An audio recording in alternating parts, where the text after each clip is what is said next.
Hi, boys and girls. We are going to go ahead and do chapter 4 for the Thief of Always, and then I'll do the mini lesson to follow and have that focus skill that you can transfer into your own independent reading while reading the Sisters' Grammar or really anything that's fantasy-based. So we left off with chapter 3. Harvey has arrived at Mr. Hood's holiday house. He met Mrs. Griffin, who makes all this wonderful food. He met a girl named Lulu. He called his mom. His mom knows that he's there. And Rictus took him to the holiday house. And then there's a boy named Wendell that we know about. And we know that Mr. Hood is in charge of the house. We've never met him yet. And then we know there are a bunch of cats. And last thing we know is Harvey went upstairs to a room, fell asleep, and the next time he woke up was the next morning. All right, so this is chapter 4, and this is called A Death Between Seasons. Go ahead and show you that picture. All right, chapter 4, A Death Between Seasons. The sun came to wake him soon after dawn. A straight white dart of light laid on his lids. He sat up with a start, wondering for a moment what bed this was, what room, what house. Then his memories of the previous day returned, and he realized that he'd slept through from late afternoon to early morning. The rest had strengthened him. He felt energetic, and with a whoop of pleasure, he jumped out of bed and got dressed. The house was more welcoming than ever today. The flowers Mrs. Griffin had set on every table and sill singing with color. The front door stood open, and sliding down the gleaming banisters, Harvey raced out onto the porch to inspect the morning. A surprise awaited him. The trees, which had been heavy with leaves the previous afternoon, had shed their canopies. There were new tiny buds on every branch and twig, as though this were the first day of spring. "Another day, another dollar," said Wendell, ambling around the corner of the house. "What does that mean?" said Harvey. "It's what my father used to say all the time. Another day, another dollar. He's a banker, my dad. Wendell Hamilton II. And me, I'm Wendell Hamilton III. How do you know?" "Lucky guess. I'm Harvey." "Yeah, I know. You like tree houses?" "I never had one." Wendell pointed up at the tallest tree. There was a platform perched up among the branches with a rudimentary house built upon it. "I've been working up there for weeks," said Wendell, "but I can't get it finished alone. You want to help me?" "Sure, but I've got to eat something first." "Go eat. I'll be around." Harvey headed back inside and found Mrs. Griffin setting out a breakfast fit for a prince. There was milk spilt on the floor and a cat with a tail hooked like a question mark lapping it up. "Clue Cat?" he said. "Yes, indeed," Mrs. Griffin said fondly. "He's the wicked one." Clue Cat looked up as if he knew he was being talked about. Then he jumped up onto the table and searched among the plates of pancakes and waffles for something more to eat. "Can he do whatever he likes?" Harvey said, watching the cat sniff at this and sniff at that. "I mean, does nobody control him?" "Ah, well, we all have somebody watching over us, don't we?" Mrs. Griffin replied, "Whether we like it or not. Now eat. You've got some wonderful times ahead of you." I hope you're getting the same feeling about Mrs. Griffin like I'm getting. She said some strange things recently. Harvey didn't need a second invitation. He dug into his second meal at the holiday house with even more appetite than he had the first, and then headed out to meet the day. Oh, what a day it was! The breeze was warm and smelled of the green scent of growing things. The perfect sky was full of swooping birds. He sauntered through the grass, his hands in his pockets, like the lord of all he surveyed, calling to Wendell as he approached the trees. "Can I come up?" "If you've got a head for heights," Wendell dared him. The ladder creaked as he climbed, but he made the platform without missing a step. Wendell was impressed. "Not bad for a new boy," he said. "We had 2 kids here, couldn't even get halfway up." "Where'd they go?" "Back home, I suppose. Kids come and go, you know." Harvey peered out through the branches, upon which every bud was bursting. "You can't see much, can you?" he said. "I mean, there's no sign of the town at all." "Who cares?" said Wendell. "It's just gray out there anyway." "And it's sunny here," Harvey said, staring down at the wall of misty stones that divided the grounds of the house from the outside world. How's that possible? Wendell's answer was the same again. Who cares? He said. I know I don't. Now, are we going to start building or what? And I just want to show you something real quick. House in this book is capitalized. So just keep that in mind. And house is a common noun, but it's capitalized in here like it's a proper noun. They spent the next 2 hours working on the tree house, descending a dozen times to dig through the timbers heaped inside the orchard, looking for boards to finish the repairs. By noon, they not only found enough wood to fix the roof, but they had each found a friend. Harvey liked Wendell's bad jokes, and that "who cares?" which found its way into every other sentence. And Wendell seemed just as happy to have Harvey's company. You're the first kid who's been real fun, he said. What about Lulu? What about her? Isn't she any fun? She was okay when I first arrived, Wendell admitted. I mean, she's been here months, so she kind of showed me the place, but she's gotten weird the last few days. I see her sometimes wandering around like she's sleepwalking, with a blank expression on her face. She's probably going crazy, Harvey said. Her brain's turning to mush. Do you know about that stuff? Wendell wanted to know, his face lighting up with a gullish delight. Sure I do, Harvey said. My dad's a surgeon. Wendell was most impressed by this, and for the next few minutes listened in gaping envy as Harvey told him about all the operations he'd seen. Skulls sawn open and legs sawn off, feet sewn on where hands used to be, and a man with a boil on his behind that grew into a talking head. You swear? Said Wendell. I swear, said Harvey. That's so cool. All this talk brought on a fierce hunger, and at Wendell's suggestion, they climbed down the ladder and wandered into the house to eat. What do you want to do this afternoon? He asked Harvey as they sat down at the table. It's going to be real hot. It always is. Is there anywhere we can swim? Wendell frowned. Well, yes, he said doubtfully. There's a lake around the other side of the house, but you won't much like it. Why not? The water's so deep you can't even see the bottom. Are there any fish? Oh, sure. Maybe we could catch some. Mrs. Griffin could cook them for us. At this, Mrs. Griffin, who was at the stove piling up a plate with onion rings, gave a little shout and dropped the plate. She turned to Harvey, her face angry. You don't want to do that, she said. Why not? Harvey replied. I thought I could do whatever I wanted. Well, yes, of course you can, she told him, but I wouldn't want you to get sick. The fish are poisonous, you see. Oh, said Harvey. Well, maybe we won't eat them after all. Look at this mess, Mrs. Griffin said, fussing to cover her confusion. I need a new apron. She hurried away to fetch one, leaving Harvey and Wendell to exchange puzzled looks. Now I really have to see those fish, Harvey said. As he spoke, the ever-inquisitive Clue Cat jumped up onto the counter beside the stove, and before either of the boys could move to stop him, he had his paws up on the lip of one of the pans. Hey, get down, Harvey told him. The cat didn't care to take orders.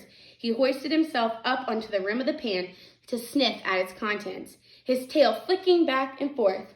The next moment, disaster. The tail danced too close to one of the burners and burst into flames. Clue Cat yowed and tipped over the pan he was perched upon. A wave of boiling water washed him off the top of the stove, and he fell to the ground in a smoking heap. Whether drowned, scalded, or incinerated, the end was the same. He hit the floor dead. The din brought Mrs. Griffin hurrying back. I think I'm going to go eat outside, Wendell said as the old woman appeared at the door. He snatched up a couple hot dogs and was gone. Oh, my Lord, Mrs. Griffin cried when she set eyes on the dead cat. Oh, you foolish thing. It was an accident, Harvey said, sickened by what had happened. He was up on the stove. Foolish thing, was all Mrs. Griffin was able to say. She sank down onto her knees and stared at the sad little sack of burned fur. No more questions from you, she finally murmured. This is weird. I hope you remember this. Rictus said that Harvey shouldn't ask questions either. We always talk about repeating quotes or repeating objects. And I'm going to write that down because that's a little strange to me.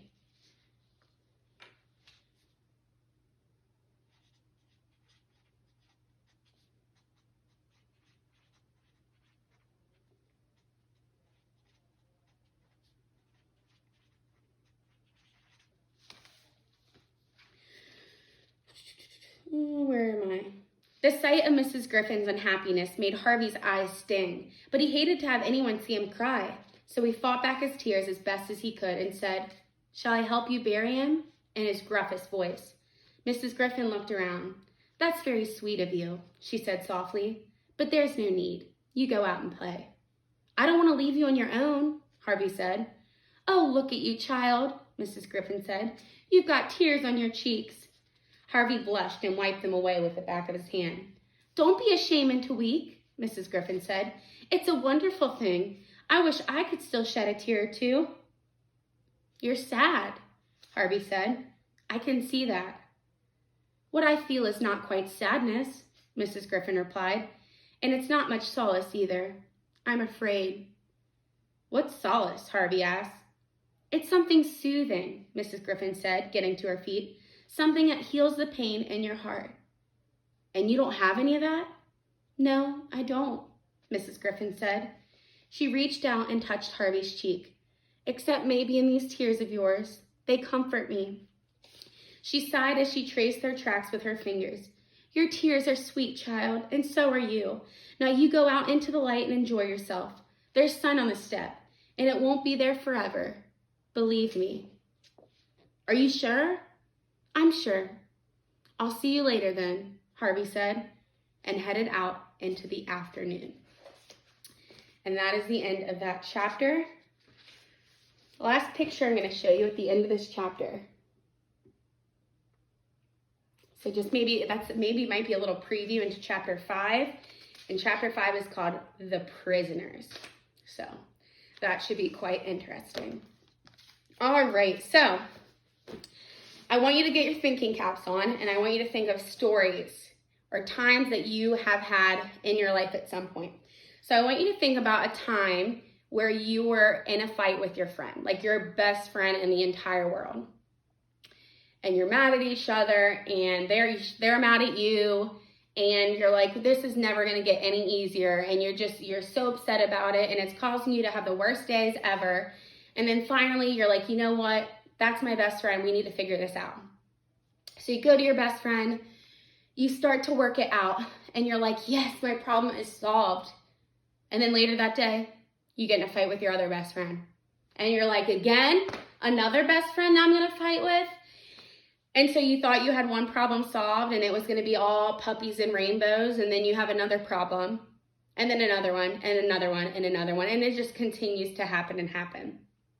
So today I want to teach you that great readers, expert readers of fantasy, they pay very, very, very close attention to the problems in a story, because fantasy texts are very complicated. So it's super important that as readers, we pay attention to those multiple problems and plot lines that are occurring within the book. And we've talked about this before: plot, exposition, rising action, climax, falling action, and resolution. There are multiple plots that are happening, right? There are multiple important events happening at the same time, multiple problems happening at the same time, and it's our goal, right, to track them. So that's why expert readers, in order to keep track of these things, they use things like graphic organizers, charts, graphs, timelines, and those things really, really, really help them do this. So Miss Ransom took it upon herself to kind of start her own, and I wanted to make sure that I had a concrete example for you all to look at when you're doing this and transferring this into your own work. So what we have here, if we think about The Thief of Always so far, the main character that we know the most about is Harvey. So that was kind of my focus point for this. So as you can see here, I have tracking problems and solutions and changes. So I have character is Harvey. So this is something that you could create in your own notebooks. So we have our character section, our problem section, our solution and change section, And then there's also a section that could be like in the end, like how the whole problem in general at the end of the book plays out. But I didn't have room and we're not very far into our book. So maybe I can add that at a later point. So our Harvey is our character. Our first problem that he had was he was bored at home in school. And the solution or change was that Rictus takes him to Mr. Hood's holiday house. That was the only problem that he has really had so far. The cat just died. That's not really a problem for him. So any time I'm continuing to read The Thief of Always, in order for me to learn alongside the main character, get to know Harvey as a character, is to keep track of the problems that occur to these characters. So here's my example. And you can definitely use this in your own time. So as you're reading The Sisters Grimm, I want you to think about Sabrina. I want you to think about Daphne, Mrs. Grimm, Mr. Canis, Prince Charming, the mayor. What are the different problems that are happening to them? What are the solutions that have either occurred or you think will possibly occur? And what are these major events that are occurring? There are going to be so many of them because fantasy is complicated. So we want to keep track of all those things and we don't want to miss anything while we're reading. So that's why you should keep track of those things. So last thing that I want to go over real quick. You can probably see this other chart that I created, and this says sophisticated readers of fantasy. And by the end of this unit, you should be one of these people. You should say, yes, I know everything there is to be about fantasy, just like we did with nonfiction and regular fiction. So our 4 kind of main points that we've done so far is researching the setting. What kind of place is it? We know that at Harvey's house, it was like this. And at Mr. Hood's holiday house, we're starting to develop and think about what his holiday house is like. Ask about power. Who has it? Evidence of this and kinds of power. Right now, no one really has the power. No one's really superior to everyone else. So maybe we'll find that out soon. Learning alongside the main character, we're learning as Harvey learns.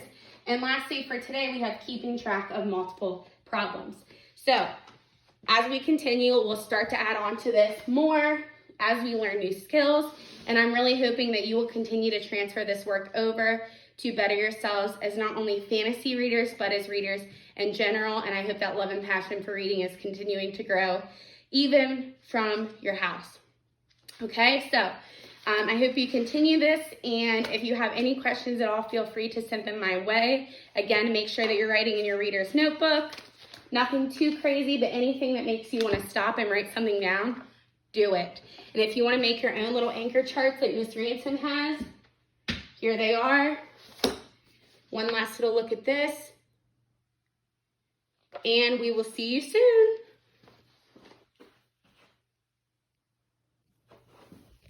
Actually, I'm going to go ahead and zoom in on these so you guys can see these more closely.